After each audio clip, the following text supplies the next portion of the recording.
Hello, back again. All right, chore day. One of the things we're gonna do today is we have to get water. We're getting down near the bottom of the tank. So typically what we do is when we get down to about 50 gallons of water, it's also time to do laundry. That way we finish off the tote doing laundry. When I go get a new tank full, I just transfer a full tote, we're back full again. So we just put a little laundry in, and I'm gonna start the process of getting water. Basically, hook up the tote, go next door, fill it up, bring it back here, fire up the gas pump, and transfer the water.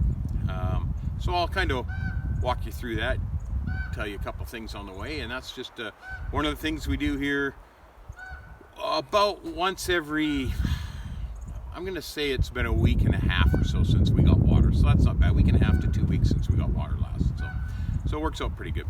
Anyway, if you're interested, follow along.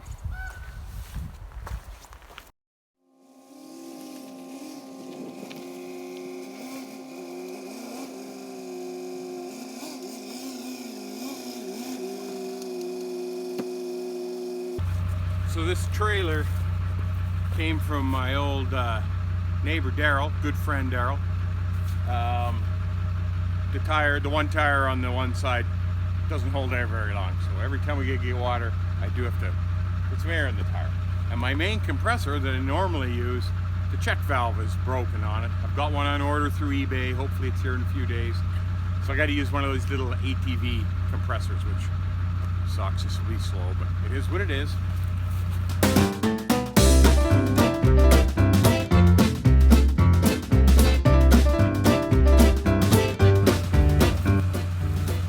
To the list of things that broke.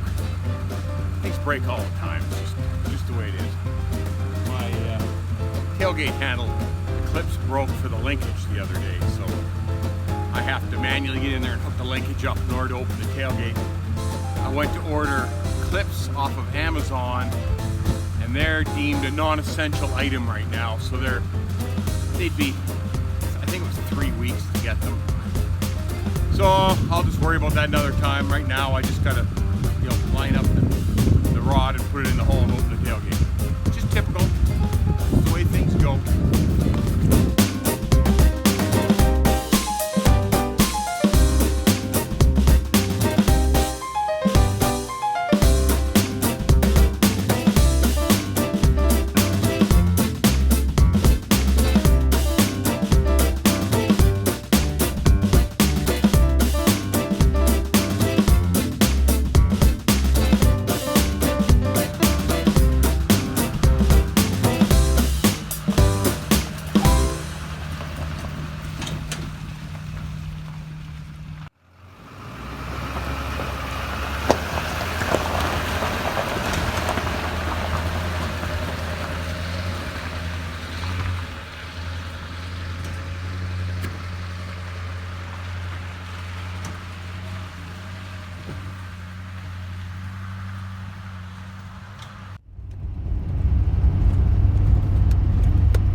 Heading out the road that comes into our place. This is our gate.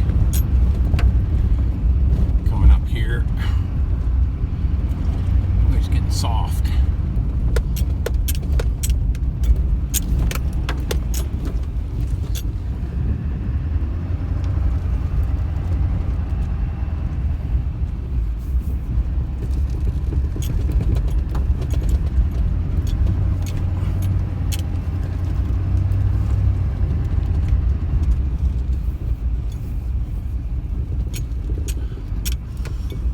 Now's when everything turns to, we get these freeze thaw cycles quite often through the year where it gets slushy, gets driven on, and freezes, turns to solid ice, and then of course it takes longer to melt once it's ice. I don't think we'll have that problem the next couple of days because we're going to have a lot of warm weather.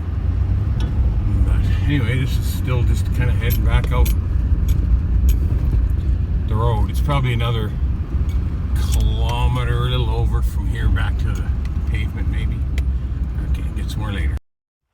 Okay, here we are. This is where we'll get water from. This is a frost-free hydrant. For those of you that don't know, the lever on the top operates a valve down. It depends on the length, sometimes 8-10 feet down. So below the frost line. So the water can come up even in the winter, even no matter how cold it is. And then when you close the valve, whatever water's in the hydrant drains back down again. So anyway, let's get some water. Okay, so we got the water. I didn't get video of it just because, just kind of, you know, respecting my neighbor's privacy there. So anyway, so 250 US gallons of water, or 1,000 liters. So 2,500 pounds of water in this poor little trailer. It's working overtime. Anyway, we got a good hill to go up here. It's always entertaining when the road is icy with the weight in the trailer, but there shouldn't be any issues today. Of course, this good old Duramax diesel has incredible torque, so that's always the best machine around for hauling. Of course, all you Ford guys out there will probably disagree with that. Ford and Dodge, I imagine. Whatever. I've owned them all. They're all good. Okay, later. See if we can see any deer around on the way back in here. Quite often they're up here laying around. We have an incredible number of deer down here. It's always amazes people when they come down for the first time to see just exactly how many are in the area, because every time you're out, oh, sorry about the bumps, out driving or walking, you're seeing deer. So this grade coming in here is right around 10%, so it is fairly steep hill coming in. We had to have this road built. When we bought the property, there was no access to it. There was no road in at all. So we had this road installed. Oh, sorry. Of course, I have a tote full of water sloshing around back there too. I have tried to get it fairly full so it wouldn't slosh that much, but it always leaks out a bit. Okay, so now the plan is we'll drive around to the back of the mechanical room, and then we will transfer it all into the mechanical room. We have a gas pump.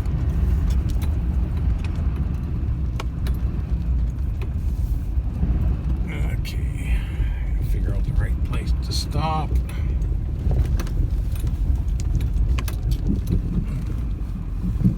Right about there, by the look of it.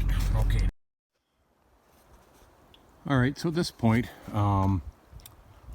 that tote there on the back of the building, that black cage tote, is not the one we're going to pump into. That's one I use in the summer to store water for the hooking up to the RV. So the one we're going to pump into is actually in the building. It's kept heated year round. I think you saw it in a previous video. So here's where we are. I'm just going to hook up a water pump and a hose, and we'll get that done.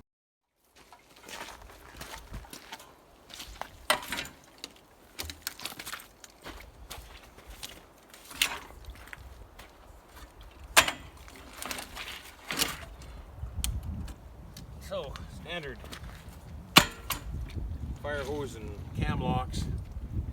This one of these Chinesium coronavirus pumps.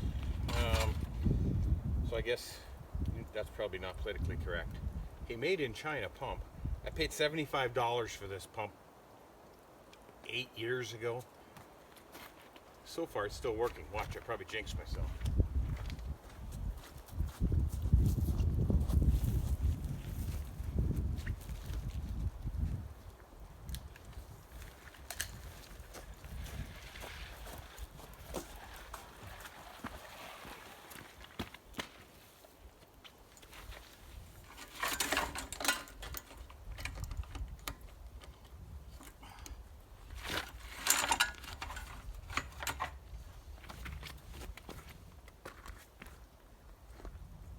So I'll be back in 1 minute.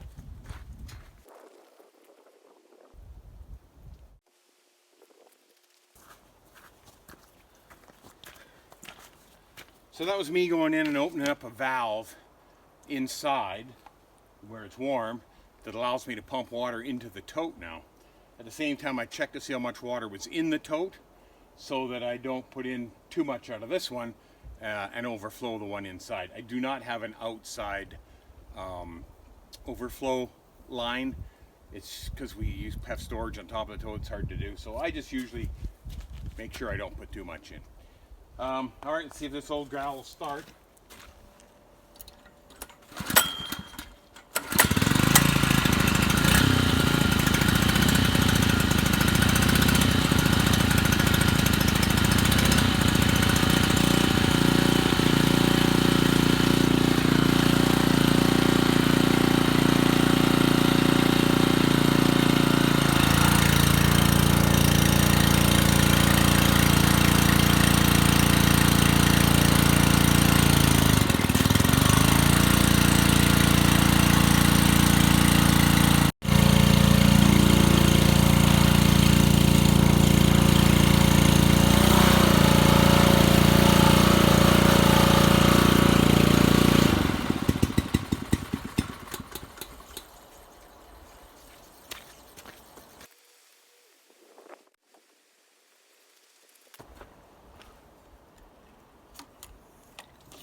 I was going to make sure to drain the water pump every time. We're not done with freezing temperatures yet.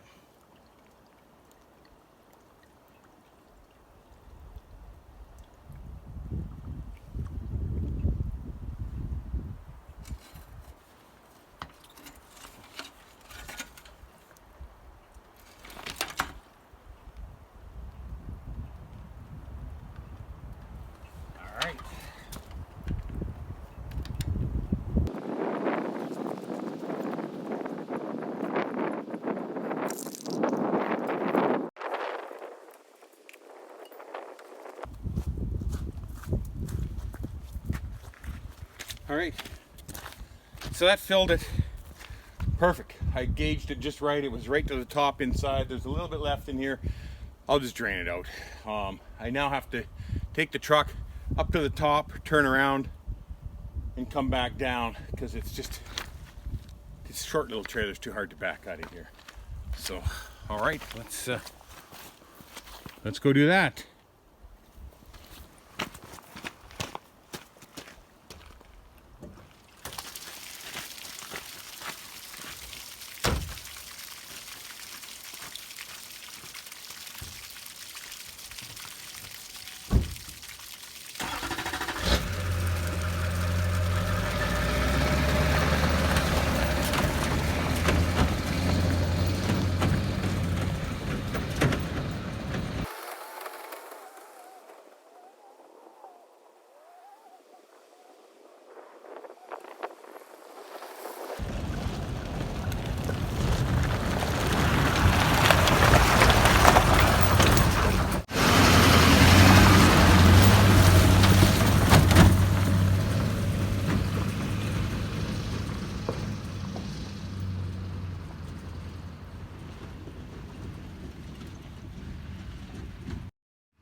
And that, ladies and gentlemen, concludes today's episode of How We Get Water. Anyway, that's just another of the tasks that's done on a regular basis around here. When one of the things you gotta do when you're living off grid. A well would be easier, but it works fine for us. Once every week and a half, 2 weeks to get that water, and away we go. So I'll keep up with some of these little things we do that are required. I'll come up with something creative, see what I can do. Thanks. Stay safe.